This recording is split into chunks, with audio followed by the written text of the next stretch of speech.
నా కొరకై మా కొరకై ఇచ్చి వడ్డించు ప్రభా. నిలబడి దాసుని బలహీనశిలో రక్తం చేతి కడుగు పరిశుద్ధపరచమని, ఏ మాటలు అవసరమో ఆ మాటలు మాకు దయచేయమని, పరిశుద్ధాత్మాభిషేకమును నాకు అనుగ్రహించు, నా పెదల హృదయాన్ని తాకమని మిగల సలగబ్బుగిచ్చుకుంటూ యేసుక్రీస్తు నామములో స్తుతించి ప్రార్థించి వేడుకొనుచున్నాం తండ్రి.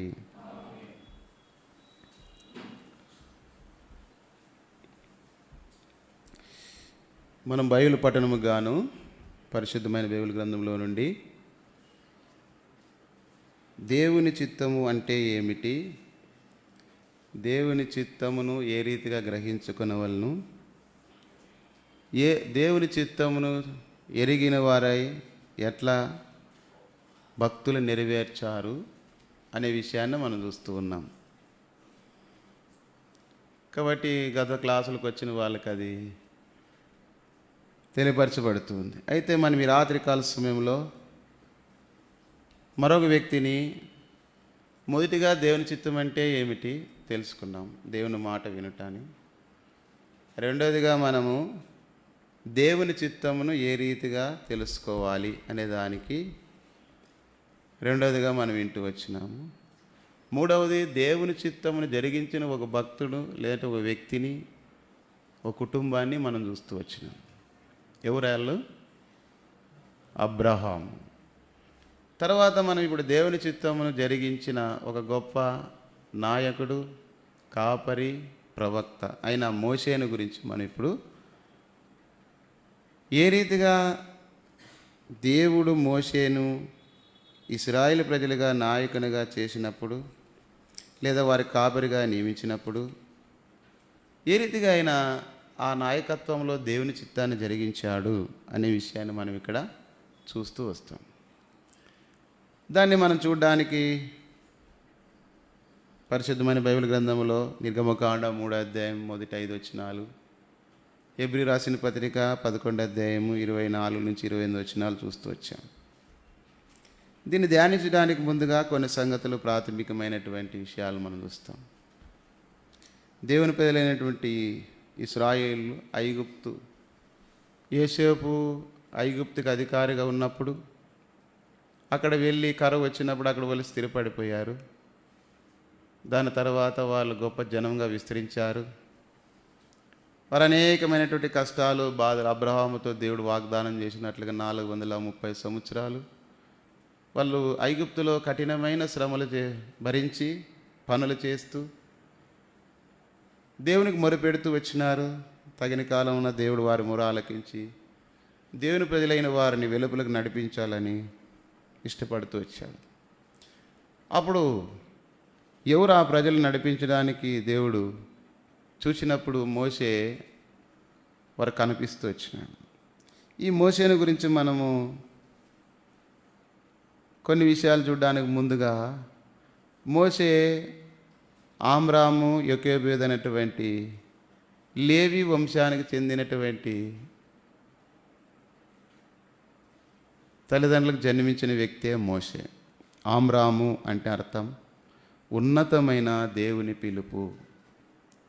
కాబట్టి వారు దేవుని యొక్క పిలుపు ఏర్పాట్లో ఆమ్రాము జీవిస్తూ వచ్చినప్పుడు, యోకేబేదు అంటే దేవుడు ఆయన మహిమ లేదంటే దేవుని మహిమ అని అర్థం. ఆ యోకేబేదు దేవుని తన జీవితంలోనే మహిమకరంగా జీవించాలి, తాను కానీ తన కుటుంబం కానీ ఆశ కలిగిన వ్యక్తి. అలాంటి వారికి లేవీల గోత్రంలో ఉన్న వారినే 2వ అధ్యాయం 1వ వచనం చూసినప్పుడు వివాహం చేసుకుని, ఇది ఏం సూచిస్తుందంటే మనకి రక్షణ మారు మనసు పొందిన వారినే దేవుని చిత్తానుసారంగా వివాహం జరిగించే వారిగా ఉండాలని తెలియపరుస్తుంది. ఎందుకంటే ఒక గోత్రంలోని స్వాస్థ్యం మరొక గోత్రానికి వెళ్ళకూడదు. కాబట్టి వాళ్ళ పద్ధతి ప్రకారం వాళ్ళ గోత్రంలో వాళ్ళే చేసుకుంటారు. మరి మోషే అంటే అర్థం ఏమంటే నీటి నుండి తీయబడినవాడు. మనము నిర్గమకాండం 2:10 ఆ విషయాన్ని చూస్తూ వస్తాం. మోషే చరిత్రను 3 భాగాలుగా మనం చూస్తే అతను 120 సంవత్సరాలు బ్రతికినాడు. దాన్ని మనము 3 భాగాలుగా చేస్తే మొదటి 40 సంవత్సరాలు ఐగుప్తులో ఆ యొక్క ఫరో కుమార్తె కుమారునిగా పెంచబడుతూ వచ్చినాడు. రెండవ 40 సంవత్సరములు తన మామ అయిన మరి తన ఇంటిలో ఇత్రో దగ్గర 40 సంవత్సరములు ఆ ఇంటిలో వివాహం చేసుకొని మందను మేపుతూ అరణ్యవాసుగా బ్రతుకుతూ ఉన్నాడు. అది ఎక్కువగా రాయబడలేదు, కేవలం కొన్ని మాటలే రాయబడి 40 సంవత్సరాల చరిత్ర కొన్ని 2-3 వచనాల్లోనే ఉంది. తర్వాత దేవుని యొక్క ఏర్పాటు ప్రకారము దేవుడు అతను దర్శించి ఇశ్రాయేలు ప్రజలకు కాపరిగా నాయకునిగా నియమించి మిగిలిన 40 సంవత్సరములు దేవుని ప్రజలతోనే జీవిస్తూ వచ్చినాడు. ఈ 3 భాగాలు మనము చూసినట్లయితే దీన్ని మోషేను ఒక నాయకునిగాను కాపరిగాను ప్రవక్తగాను మనము 3 భాగాలు చేసినప్పుడు మొదటి నాయకులు అనేవాళ్ళు ఎట్లా ఉంటారంటే 4 భాగాలుగా విధిస్తారు. సహజంగా నాయకులు అంటే వాళ్ళ మధ్యలోనే ఉండి తగిన సమయంలో వారి నాయకత్వ లక్షణాలను బట్టి వాళ్ళు నాయకులు అయ్యేవాళ్ళు ఒక సహజమైన నాయకుల వాళ్ళు. రెండవ నాయకులు అంటే వాళ్ళకు వాళ్ళే నాయకులు అయ్యే వాళ్ళు ఉంటారు. నేను నాయకునిగా ఉంటే ఎట్లుంటుంది, గౌరవం ఉంటుంది కాబట్టి నేను నాయకుడు కావాలని వాళ్ళంతటికి వాళ్ళని సృష్టించి దాన్ని వాళ్ళ నాయకులుగా ఉండేవాళ్ళు. మూడవ వారు ఎవరంటే మనుషుల వల్ల నాయకులు. అంటే మనుషులు నీవు మాకు నాయకుడిగా ఉంటే బాగుంటుంది కాబట్టి నిన్ను ఎన్నుకుంటాము అని మనుషుల వల్ల మనకు తెలిసి ఓటు ఎవరికి వేస్తామో వాళ్ళు ఎవరు మెజార్టీ సంపాదించుకుంటే వాళ్ళే నాయకులు అయిపోతారు. మరి 4వది చూస్తే దేవుని చేత నాయకులుగా చేయబడిన వారు. మొదట 3 కూడా సహజంగా ఉండే నాయకులు, వాళ్ళకు వాళ్ళే నాయకులుగా ఉన్నవారు. మనుషులు నాయకులుగా ఎన్నుకున్నవారు కొద్ది కాలం ఉండి వారి కాలంలో వాళ్ళు పని చేసి ముగించుకుంటారు. అదంతగా నిలబడదు. అయితే దేవుని చేత నాయకులుగా చేయబడిన వ్యక్తులు, ఎన్నుకోబడిన వ్యక్తుల ద్వారా చేయబడే పని అది ఏదైనా సరే చిరకాలం నిలబడుతుంది. కాబట్టి ఇవన్నీ మనం ఉపమానాలు దానికి దీనికి అన్నీ ఎక్కువ చెప్పుకుంటూ పోతే ఎగ్జాంపుల్స్ టైం ఎక్కువవుతుంది. కాబట్టి మొదటిగా సహజ నాయకులు, రెండవది వాళ్ళకు వాళ్ళే నాయకులు, మూడవది మనుషుల చేత నాయకులుగా. మనుషులు ఉన్నంతకాలం ఉంటారు, మనుషులు పోయినాక వాళ్ళు నాయకులుగా ఉండరు. ఇంకా వాళ్ళు వెనక్కి ఎవరు ఉండరు కాబట్టి వాళ్ళు నాయకులు గారు అలాంటి వాళ్ళు. అయితే ఈ 3 రకాల నాయకులు ఉండరు. కానీ దేవుని చేత నాయకుడిగా చేయబడిన వారు దేవుని కార్యాలు జరిగిస్తారు. అందుకే తమ దేవుని ఎరుగువారు బలం కలిగి గొప్ప కార్యములు చేస్తారు. ఎన్నిక అనేది దేవుని ద్వారా జరిగితే ఆ వ్యక్తిని దేవుడు చేస్తూ వచ్చాం.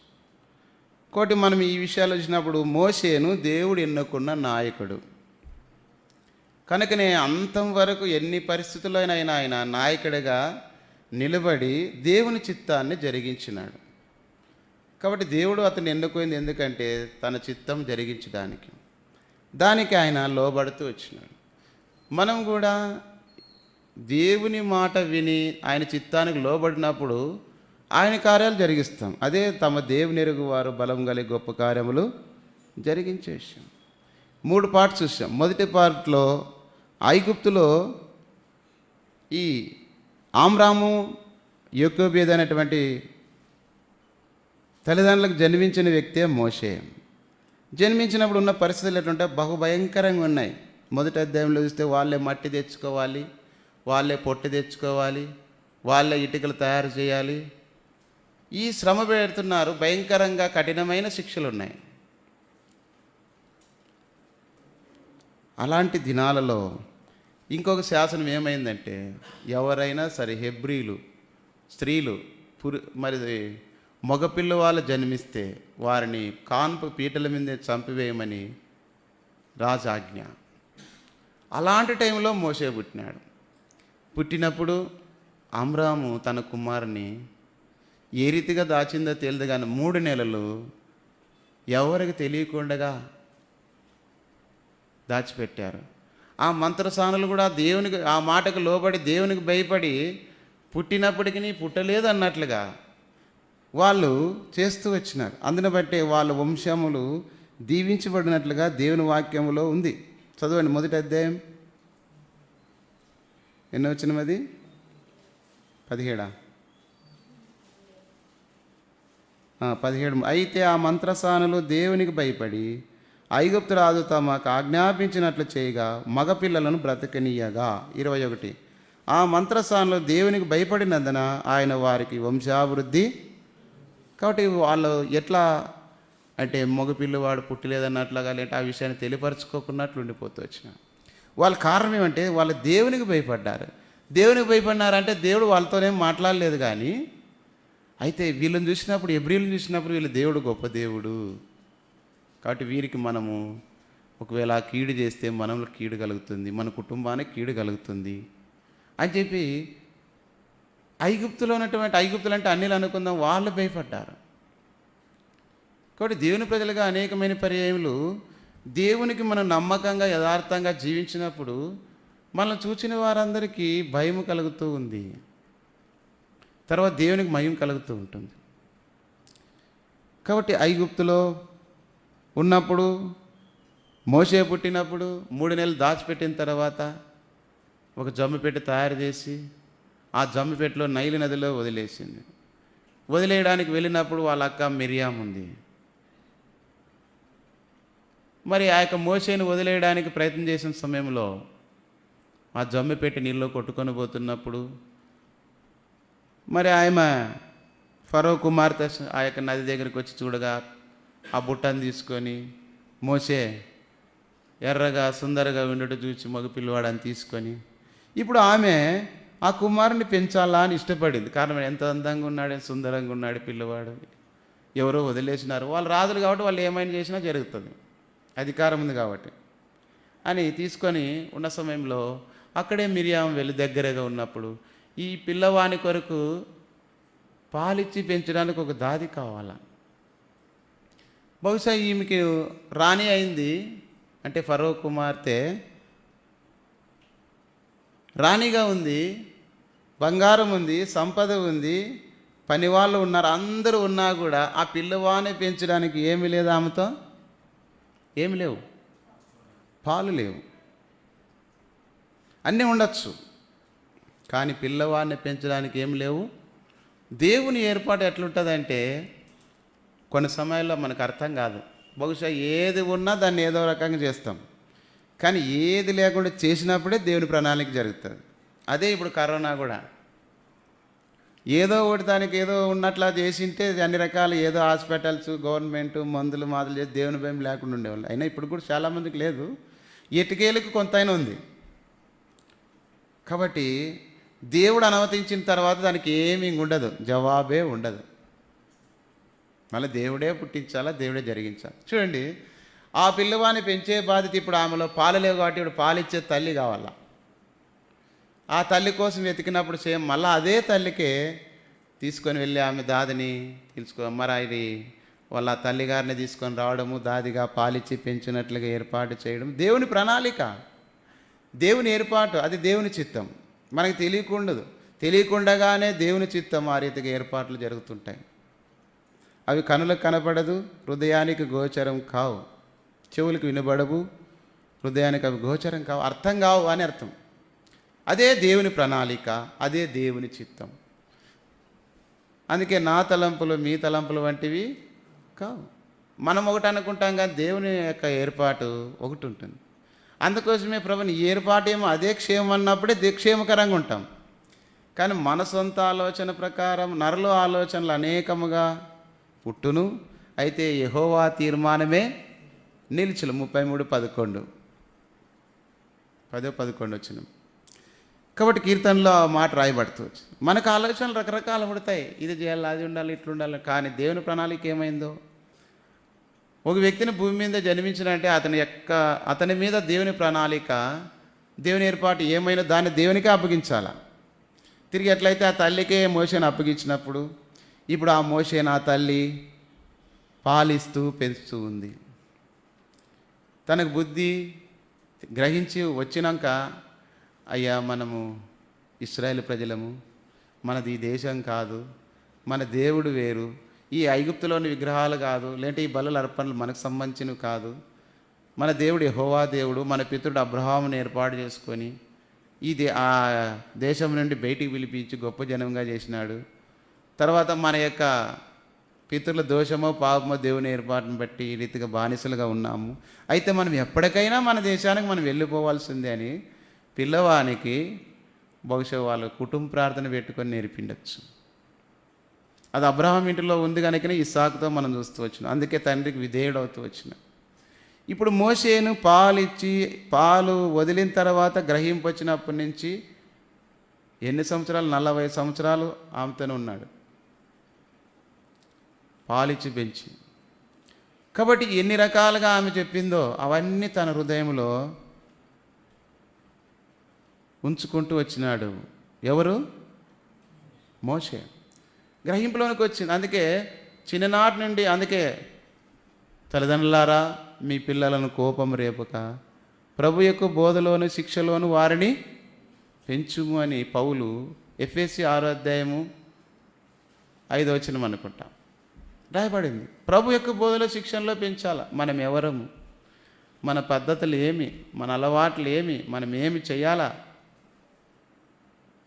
ఏ రీతిగా ప్రార్థించుకోవాలా, ఏ రీతిగా వాక్యం చదవాలా, ఏ రీతిగా మాట్లాడాలా, ఎట్లా దేవునింటికి వెళ్ళి పని చేయాలా, ఎట్లా దేవుని ప్రజలతో ఉండాలా, ఎట్లా లోకంలో ఉండాలా, ఈ సంగతులన్నీ మనం మన పిల్లలకు ఎక్కడ నేర్పిస్తామంటే కుటుంబ ప్రార్థనలో కలిగి ఉంటే నేర్పిస్తాం.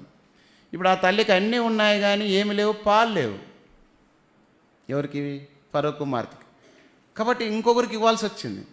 కానీ పాలున్న తల్లి ఇప్పుడు పెంచుతుంది కనుకనే మోసే జీవితంలో దేవుడు కార్యం జరిగిస్తూ వచ్చినాడు.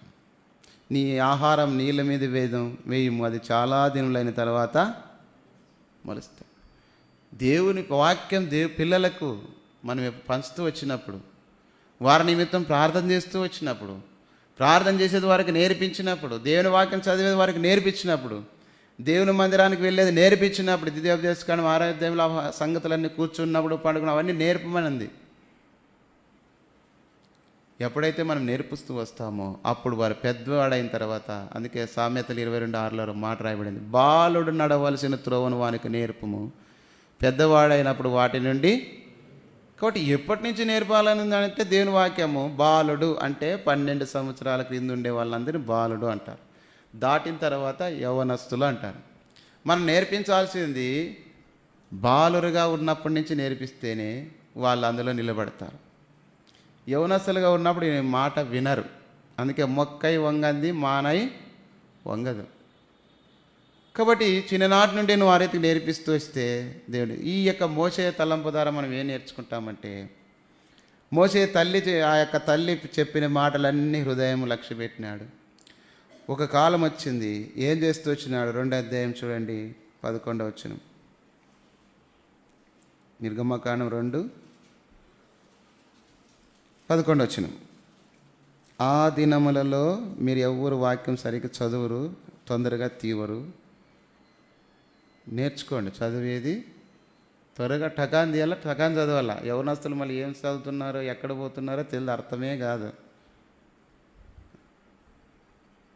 నేనే చదవాలా, నేనే చెప్పాలా, నేనే పాడాలా, నేనేమని మీరు మాత్రం వచ్చి కూర్చొని ఏముంటాయి, షోకేజ్ బొమ్మలు ఉంటాయి షాపుల్లో, ఎంతమంది వచ్చిపోయినా కట్టు కదలకుండా ఉరికి ఉంటాయి షోకి. అట్లుండేది కాదు, చదవాలా. ఎందుకంటే మీరు చదువుతుంటే మాకు కొంచెం అప్లైకి రిప్లై ఉన్నట్లుంటుంది. ఇప్పుడు ఈ 2 చేతులు ఇట్లా కొడితే శబ్దం వస్తాయి. అట్లా కాకుండా ఒక చేయి ఎంతసేపు అని ఊగులాడుతుంది. చదివేది నేర్చుకోండి. చదువుకుంటున్నారు కదా మీరు, ఎవరేమి అనువులు కాసేపోవట్లేదు కదా. సర్టిఫికేట్లు ఉన్నాయి కదా చదివినట్లు. మీరు చదవట్లేదంటే దొంగ సర్టిఫికెట్లా ఎట్లా చదువుకోకుండా దొంగ సర్టిఫికెట్ల కింద తెచ్చి పెట్టుకున్నారా? చదివింటేనే కదా ఇచ్చిండేది. ఏం విల్సన్, కరోనా వచ్చింది, ఒకసారి పాస్ అయిపోయినాం అనుకో, దెండుగుండా ఇంకా పాస్ అయ్యేవి. ఒక సంవత్సరం అయిపోతావు, మళ్ళీ తర్వాత 6 సబ్జెక్టులో ఒకటి ఫెయిల్ అయినట్లే. ఇంకా అంతా ఒక దాంట్లో 1 మార్కులో ఫెయిల్ అయినా మొత్తం ఫెయిల్ అయినట్లే. నేను 5 పాస్ అయినాను, ఇంకో దాంట్లో 34 వచ్చినాను నువ్వు చెప్పుకుంటూ వచ్చినా ఇప్పుడు ఏమైనావంటే ఫెయిలే కదా. కాబట్టి దేవుని వాక్యమును శ్రద్ధగా, జాగ్రత్తగా, బిగ్గరగా, స్పష్టంగా చదివేది నేర్చుకోండి. సరే, కాబట్టి ఇప్పుడు 11 వచనంలో ఆ దినములలో మోషే పెద్దవాడై తన జనుల యొద్దకు పోయి వారి భారములను చూచెను. వాళ్ళ భారం చూస్తున్నాడంటే మన ప్రజలు ఇంత మగ్గిపోయినారు, ఇట్లా బానిసత్వంలో ఉన్నారు, ఇట్లా ఇటుకలు చేయాలా, ఇట్లా పొట్టి తెచ్చుకోవాలా, మట్టి తెచ్చుకోవాలా, ఇటుకలు చేయాలా, ఎంత శ్రమ పెడుతున్నారు, ఈ విషయాలన్నీ తల్లి చెప్పింది. కాబట్టి ఆయన ఒక కాలం వచ్చిన తర్వాత వాళ్ళు చూసేకపోయినాడు. పోతే ఎబ్రీయుడు ఫిలిస్తీయుడు కొట్లాడుతుంటే వాళ్ళలో ఫిలిస్తీయుని చంపేసి పాతిపెట్టినాడు, ఎవరు తెలుసుకోండి. ఎందుకు? ఎబ్రీయులు వీళ్ళు కాబట్టి మనం వీళ్ళు వాళ్ళ మీదకి వచ్చినారు కానీ చెప్పి. నెక్స్ట్ రోజు మళ్ళా పోతే ఇద్దరు ఎబ్రీలే కొట్లాడుతున్నారు. ఇద్దరు ఎబ్రీలు కొట్లాడుతుంటే ఏమైంది అంటే, అయ్యా కొట్లాడద్దండి అన్నాడు. వాళ్ళని ఏమనలే. అంటే వాళ్ళు ఏమన్నారు, నిన్ను కదా ఫిలిప్పిని చంపినట్లు వచ్చి మాకు న్యాయాధిపతివా అని అన్నారు. అంటే నీ విషయాలు నేను ఎవరికి తెలియదు, ఈ విషయం వీళ్ళకి తెలుసు అని చెప్పి మోషే పారిపోతూ వస్తాడు. ఇక్కడ మన తలంపు ఏమంటే, ఇప్పుడు ఫరో కుమార్తె కుమారుడిగా పెరుగుతున్నప్పుడు రాజుల ఇంట్లో తక్కువేముండవు, ఏది తినచ్చు, ఎక్కడైనా తిరగచ్చు, ఏమైనా చేయొచ్చు. అయితే యవనస్తుడిగా ఉన్న తన తల్లి దేవుని యొక్క బీజం అతనిలో ఉంది కనుకనే దైవ భయం కలిగి పెంచుతూ వచ్చు. ఎక్కడ కూడా మోషే పెరుగుతూ ఉన్నప్పుడు లోక సంబంధమైన వ్యవహారం అతనికి ఉన్నట్లు లేదు. మన పిల్లలకు ఉన్నట్ల తిరిగేకి బీజీ, సెలవులు చూసేకి బీజీ, మాట్లాడేకి బీజీ, ఆ గేమ్లు ఈ గేమ్లు ఆడేకి బీజీ, దేవుని వాక్యం చదివేకే లేదు. కాబట్టి వాళ్ళు అట్లా పెంచలేదు. మీరనొచ్చు ఆ కాలంలో సెల్లు ఉందంటే, సెల్ కంటే మిగతా ఉండొచ్చు. రాజులు ఇంట్లో నాటం ఆడేవాళ్ళు ఉంటారు, అన్ని చేసేవాళ్ళు ఉంటారు, అవి చేసేవాళ్ళు, ఇవి చేసేవాళ్ళు, పనికథలు, ఎన్ని రకాలు, అన్ని విషయాల్లో పవిత్రంగా జీవిస్తూ వచ్చినాడు. అతను రాజు కుమారుడు, ఫరో కుమార్తె యొక్క కుమారుడు. అంటే నెక్స్ట్ అతనే ఐగుప్తుకు రాజుగా.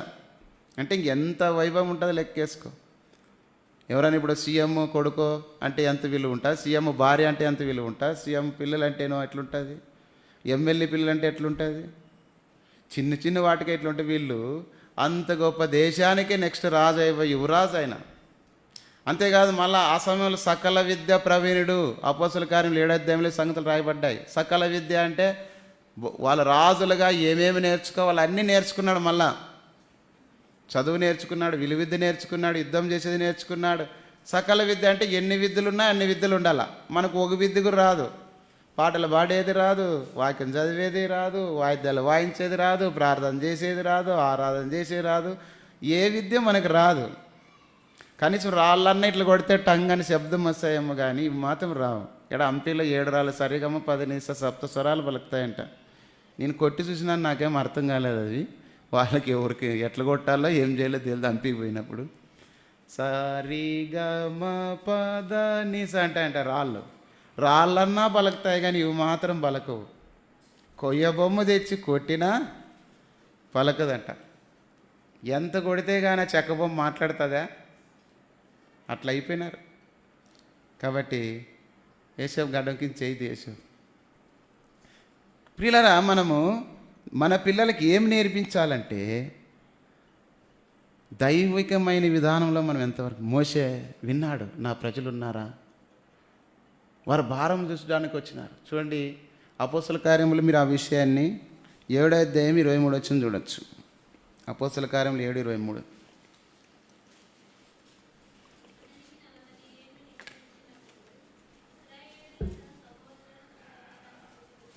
ఇశ్రాయేలీయులను తన సహోదరులను చూడాలని వచ్చినాడు. మనం కూడా ఎంతో కాలం దూరంగా ఉన్నప్పుడు కలుసుకున్న వాళ్ళు ఎట్లుంటుంది, నా ప్రజలు ఎవరు అని. కాబట్టి అన్నీ కలిగి ఉన్నప్పుడు ఆ మోషే జీవితంలో అతనిలో ఏమి లేదంటే 1 యోహాను 2:16. 1 శరీరాశ, 2 నేత్రాశ, 3 జీవపు డమ్మం. శరీరాశ అంటే ఏమని? సరదాలు, సినిమాలు, సుఖాలు, జల్సాలు. ఇది మనము హెబ్రీయులు రాసిన పత్రిక 11:24 ఏముందంటే అల్పకాల పాపభోగము అని ఉంది. సినిమా చూస్తే ఎంతసేపు సంతోషము, జల్సా చేస్తే ఎంతసేపు ఎంత సంతోషము, స్నేహితులు ఫ్రెండ్షిప్లో తిరిగితే ఎంతసేపు సంతోషం. అల్పకాలం కొద్ది కాలం ఉంటుంది, తర్వాత పోతుంది. స్నేహితులు పోతారు, జలసాలు పోతాయి, అన్నీ పోతాయి. మోషే శరీరాశను వదులుకున్నాడు అంత ఉన్నతమైన స్థానంలో. రెండవది నేత్రాశ. నేత్రాశ అంటే ఏం సూచిస్తుందంటే మనకు చూసినవన్నీ కావాలా అనేది. చూసిన బట్టలు కావాలా, సినిమాల్లో సీరియల్లో ఏవి వేసుకుంటే అవి వేసుకోవాలా, లేదంటే మనకి ఇంటి ఎదురుల పక్కన వాళ్ళు ఎవరన్నా మోడల్గా వేసుకుంటే అవి వేసుకోవాలా, వాళ్ళు ఎట్లా కటింగ్ చేసుకుంటే మనం అట్లా చేసుకోవాలా. కొంతమంది దేవుని పిల్లలు అంటారు రక్షణ మారు మనసు పొందిన సినిమాలలో సీరియల్స్ వాళ్ళు ఫ్యాషన్లు అనుసరిస్తున్నారంటే వాళ్ళు మారు మనసు పొందినట్లు ఎట్లా రుజువు? మన హీరో యేసు ప్రభు, పవన్ కళ్యాణ్ కాదు, ఇంకెవరప్ప కొత్త వాళ్ళు మనకేం తెలుగు పేర్ల గురించి, పాత వాళ్ళు తెలుసు మాకు, ఇంకా ఎవరెవరు వాళ్ళు కాదు వీళ్ళు కాదు. ఒకడు ఇట్లు ఇడుచుకుంటే ఒకడు ఇట్లు పెంచితే ఒకడు ఇంకా ఏమేమో తిక్కలు అని దానికి ఎంత ఖర్చు అంట, ఎంతో 200 ఉంటుంది ఎంత కటింగ్కి మోడల్స్ బట్టి. మళ్ళా ఒక రకం దానికి ఏదో ఇదో రకం అదో రకం ముందో రకం వెనకో రకం అంతా ఏం కత్తిరించి రాలిపోయే బొచ్చుకి ఏంటికంత నీటికి ఏదో అసహ్యంగా వండుకోకుండా కత్తిరించుకొని శుభ్రంగా ఉంటే చాలు. కాబట్టి దేవుని పిల్లలుగా ఇప్పుడు ఏమైపోయినారంటే ఆయన అల్పకాల పాపభోగాన్ని వదిలిపెట్టినాడు. ఏదది? శరీరాశ.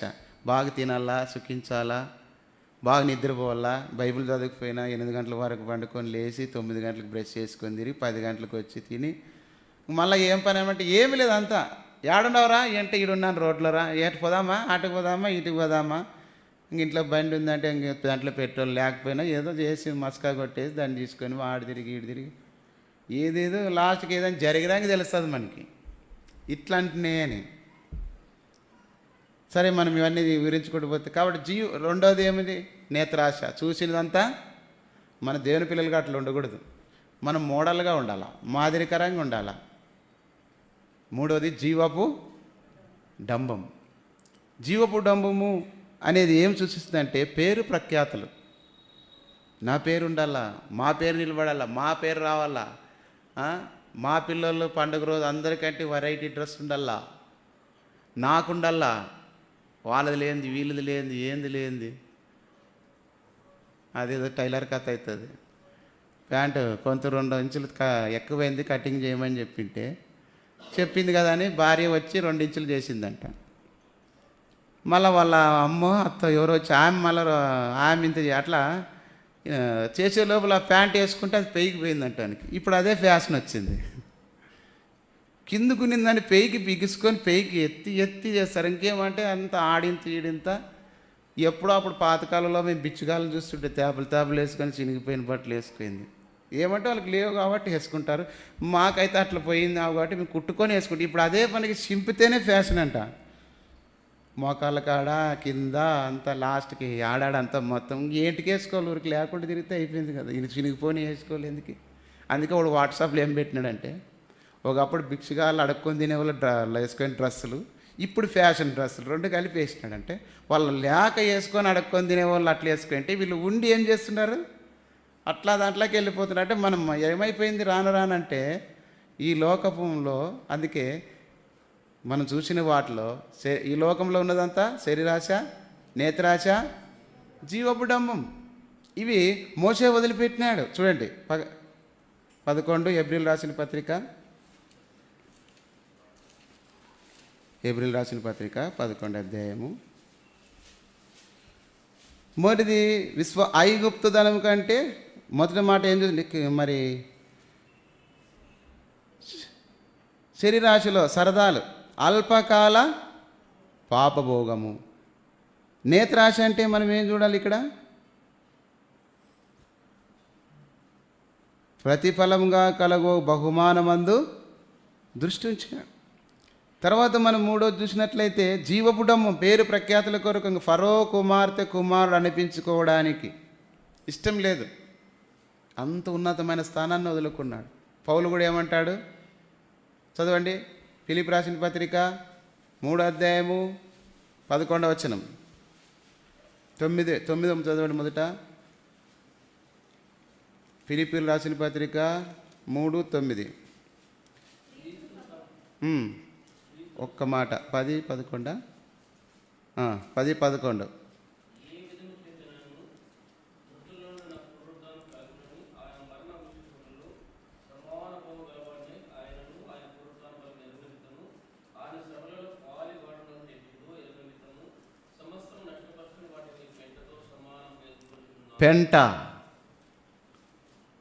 పెంటతో సమానం. పెంట ఎవరికైనా ఇష్టం ఉంటుందా? మూట కట్టుకొని ఇంట్లో జోలో పెట్టుకుంటారా, గూట్లో పెట్టుకుంటారా? కంపు అది. పెంటతో సమానంగా ఎంచుకున్నాడంట. ఎవరు? పౌలు. ఎంత విద్య కలిగిన వాడు, ఎంత జ్ఞానం కలిగిన వాడు. మోషే కూడా వాటిని ఏం చేస్తూ వచ్చినట్టే అవన్నీ వదిలేసినాడు మొదటి భాగంలో. అది మనం చూస్తాం. కాబట్టి ఇప్పుడు మొదటి 40 సంవత్సరాలు ఏం జరిగిందంటే ఈ పెంపకంలో పెంచబడుతూ వచ్చింది. కారణం అంటే దేవుని ఉద్దేశం. కాబట్టి ఈ దినాల్లో ఎట్లా పెంచబడుతున్నారంటే ముఖ్యంగా యువనస్తుల విషయం చూస్తే 143 బండి ఎక్కుతున్నారు, 108 ఎక్కుతున్నారు. 143 తెలుసు కదా? ఎంతమంది తెలుసు? ఎత్తండి. ఏం తెలుపుకున్నారు, అన్నీ తెలిసిన నాకేం తెలియదు అనుకుంటే. కానీ 143 ఎక్కుతారు, ఏడాడు తిరుగుతారు. లాస్ట్ తల్లిదండ్రులకి అయిపోయిన వాళ్ళకి అందరికి దూరమై ఆటుకోపోతారు, ఏమో అయిపోతారు.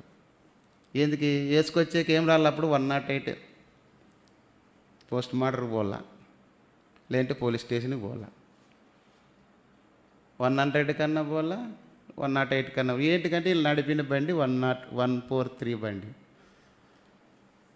కాబట్టి ప్రియులారా, మోషే తన 40 సంవత్సరాలు దేవునికి తల్లిదండ్రులు పెంచిన విషయాన్ని మనం చూస్తూ వస్తాం. రెండో స్టెప్లో మనం చూసినట్లయితే, రెండో పాట 40 సంవత్సరంలో 3వ అధ్యాయం 1వ వచనం చూడండి.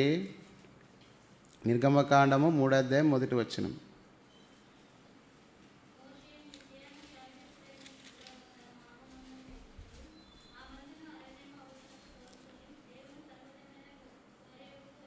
ఇప్పుడు ఏం చేస్తున్నాడంటే మోషే పారిపోయిన తర్వాత వాళ్ళ మామ ఇద్దరు ఉంటే వాళ్ళకు ఒక కూతురు ఉంటే ఆమెను చేసుకొని పిల్లల్ని కానీ ఆయన అయితే గొర్రెలు కాసుకునేది, ఇంటికి వచ్చేది, ఇదే సార్లేనాయన అనుకున్నాడు. కానీ ఐగుప్తులో నైలు నదిలో పడేసినప్పుడే దేవుడు వదిలిపెట్టింటే ఇప్పుడేం పెళ్లి చేసుకొని పిల్లలు కలిగి గొర్రెలు కాసుకొని మనం కూడా ఏమనుకుంటామంటే దేవుడు మనం ప్రేమించి కొన్ని విషయాల సంగతులు అన్నీ ఇచ్చినప్పుడు దేవుని పనిని, దేవుని యొక్క విధానాన్ని మర్చిపోయి టైం లేదు. మోషే కూడా అదే చేసినాడు. ఆడలేబ్బా పోతే ఇదని పరిస్థితి అన్నీ వదులుకున్నాడే. కానీ ఏం చేసినాడు? తన జ్ఞానం శక్తి చేత ఇశ్రాయేల్ ప్రజలను కాపాడాలనుకున్నాడు. కానీ తన సొంత బలము జ్ఞానం చేత వాళ్ళు చంపినంత మాత్రం కాదు. కానీ మన సొంత జ్ఞానము బలం చేత ఏది చేయలేం. అయితే ఇప్పుడు తనలో ఉన్నటువంటి ఈ యొక్క స్వభావాన్ని మార్పు నిమిత్తమై రెండవ మెట్లో ఏమున్నాడంటే, మొదటి 40 సంవత్సరాల ప్యాలెస్లో ఉన్నాడంటే, అంతఃపురములో రాజమందిరములో సుఖభోగములతో ఉన్నాడు. ఇప్పుడు 40 సంవత్సరాల అరణ్యంలో గొర్రెలు కాసుకుంటున్నారు. గొర్రెలు కాసుకునే వాళ్ళు ఎట్లుంటారో మీకు తెలుసు. ఎండకి వానికి తిరుగుతారు. గొర్రెలతో పోయినప్పుడు గొర్రెల వాసన వస్తుంది. తర్వాత వాళ్ళు కట్టుకున్నటువంటి సద్ది అన్నం అంతా రకరకాలు ఉంటుంది. అంత ఇంపైన విధంగా అంత మంచి భోజనాలు తిన్నాడు. ఇప్పుడు ఏం చేస్తున్నాడు? గొర్రెలు పోయేటప్పుడు ఏం మహా అంటే ఎన్ని రకాలు కట్టింటుంది ఏం తినే కాడ. ఏమయ్యే గిన్నెల కారీ తీసుకుపోతారా గొర్రెలలో? ఏమన్నా ఒకటే. కారణం ఏమంటే దేవుని యొక్క ప్రణాళికలో నుంచి మనం వెళ్ళిపోయిన తర్వాత కొన్ని విషయాలు అలాంటి స్థితి చూడాల్సి వస్తుంది. కాబట్టి దీన్ని మనం ఈ టాపిక్ మనకి ఎక్కువ లేదు కాబట్టి నీకు ఎక్కువ వివరంగా చెప్పును పోము, ఎందుకంటే సమయం తక్కువ వస్తుంది. మనం 3వ స్టెప్లో నుంచి పోవాలి. ఎందుకంటే దేవుని చిత్తములో ఏర్పాటు చేసుకున్న, దేవుని చేత ఎన్నుకోబడిన నాయకుడు, కాపరి, ప్రవక్త మోషే ఎట్లా దేవుని చిత్తాన్ని చేశాడు, ఏ విషయాల్లో అనే విషయాన్ని మనం చూస్తూ వస్తాం. కాబట్టి ఇక్కడ 40 సంవత్సరములు అరణ్యములో ఇప్పుడు అరణ్యవాసిగా ఉన్నాడు. ఏ వాసిగా? అరణ్యవాసం.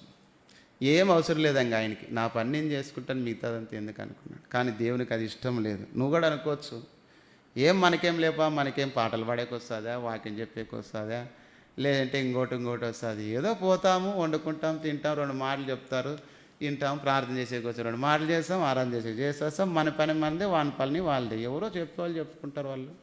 ఆ?